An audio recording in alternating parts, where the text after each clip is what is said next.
घनुवाजे खुणखुणात वारावाहे ऋण सुणा वारावाहे ऋण सुणा भवतारको हा कान्हा वेगी भेटवा का घनुवाजे घुणघुणा.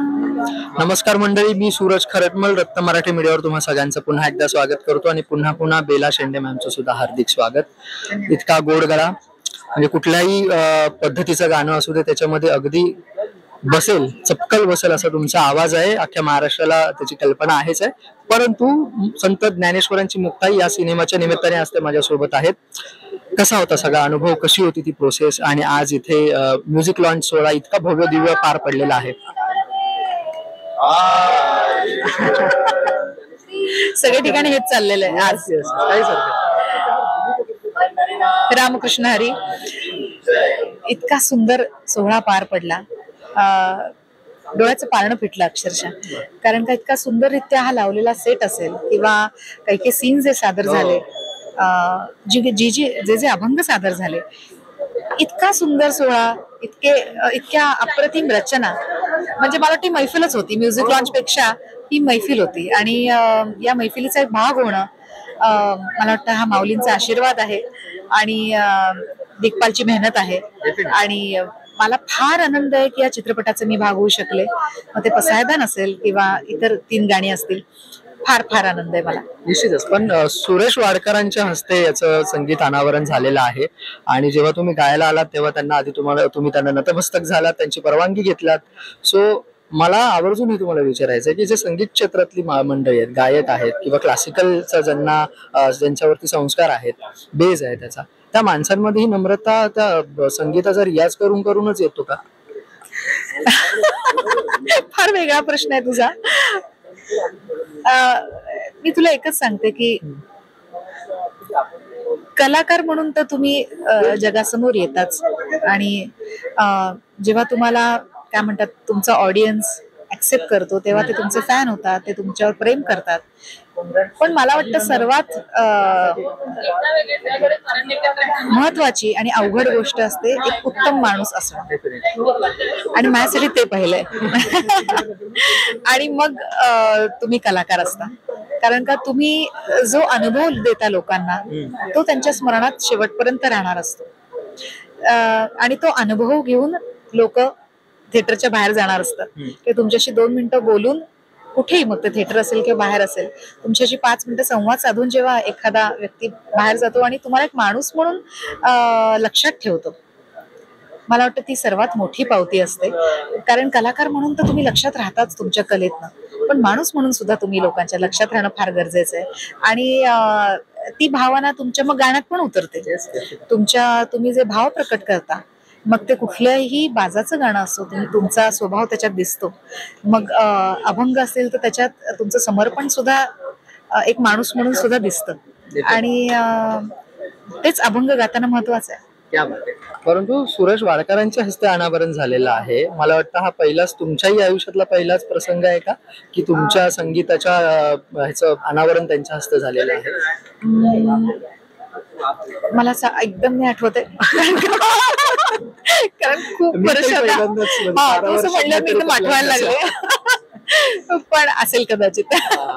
आणि त्यांनी सुद्धा कौतुक केलं की त्यांनी असा सोहळा कधी बघितला नाही आणि हा प्रयत्न आय थिंक मराठीमध्ये तरी कोणी केला नाही, जो दिग्पाल लांजेकरांनी केला.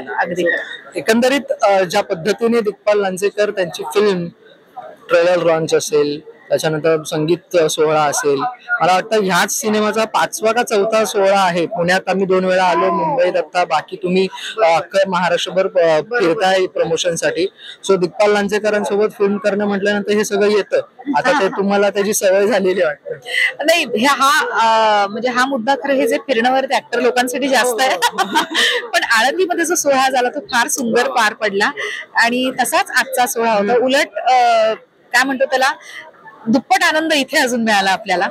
आणि एका वेगळ्या काय म्हणतो आपण आध्यात्मिक अवस्थेत घेऊन जाणारा आजचा सोहळा होता खऱ्या अर्थाने. निश्चितच. पण मला आवर्जून विचारायचं आहे की बेला शेंडे म्हणून तुम्ही किती आध्यात्मिक आहात? प्रचंड. कारण त्या आदिशक्तीला मानणं, मला वाटतं कुठलाही कलाकार मानतोच, आणि माणूस म्हणून सुद्धा माझी प्रचंड श्रद्धा आहे, स्वामींवरती श्रद्धा आहे. आणि त्या शक्तीला नतमस्तक झाल्याशिवाय, सुरांना शरण गेल्याशिवाय कुठली कला सादर होऊ शकते असं मला वाटतच नाही. मग तो अभंग असेल ना तर कुठलंही दुसरं गाणं असेल. निश्चितच. बेला शेंडे जेव्हा स्टुडिओमध्ये गात असतात तेव्हा त्यांना कसं वातावरण अपेक्षित असतं साधारण? नाही, असं काही नाहीये. इट डिपेंड्स की गाणं कुठलं रेकॉर्ड करते मी, त्याप्रमाणे तो मूड फार महत्वाचा असतो. जिथे एखादं कुठलं तरी रोमॅन्टिक गाणं असतं किंवा एखादी लावणी असते तेव्हा तिकडचा मूड फार वेगळा असतो. सगळं चार्जड अप, वेगळ्या काय म्हणतो, वेगळ्या इमोशन्सनी चार्जड अप सगळे लोक असतात. पण जेव्हा अभंग असतो तेव्हा एका वेगळ्या दुनियात तुम्ही जाता. एका ती चाल ऐकल्या तुम्ही, आणि तुम्ही स्वतः जर खूप स्पिरिच्युअल असाल ना, खूप विश्वास ठेवणारे असाल त्या शक्तीवरती, तर आपोआपच त्या झोन मध्ये तुम्ही हळूहळू जायला लागतात. तुम्हाला ती शक्ती ओढत जाते आणि ती भावना घेऊनच माईक समोर जाणं फार महत्वाचं आहे. निश्चितच. संगीत हे तुमच्यासाठी मेडिटेशन आहे का? अगदी. मला वाटतं संगीत आता म्युझिक थेरपी आहेच की. त्यामुळे संगीतात ही इतकी दैवी शक्ती आहे की तुम्हाला ती शांत करते. निश्चित. जाता जाता काय ऐकवाल प्रेक्षकांना? ह्याच्यातलंच घनुवाजे ऐकवते, एक लाईन ऐकवते.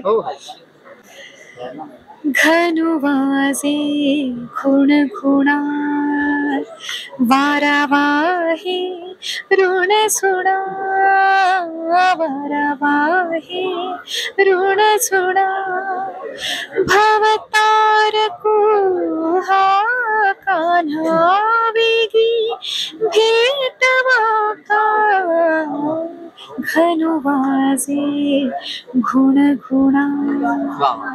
खूप खूप शुभेच्छा आणि धन्यवाद रत्न मराठी मीडिया सोबत गप्पा मारल्याबद्दल. खूप खूप शुभेच्छा. Thank you so much. रत्न मराठी मीडियाला सबस्क्राईब करा, बेल आयकॉन बटन दाबा आणि ह्या व्हिडिओला नक्की लाईक करा आणि तुमच्या प्रतिक्रिया कॉमेंट बॉक्समध्ये नक्की कळवा.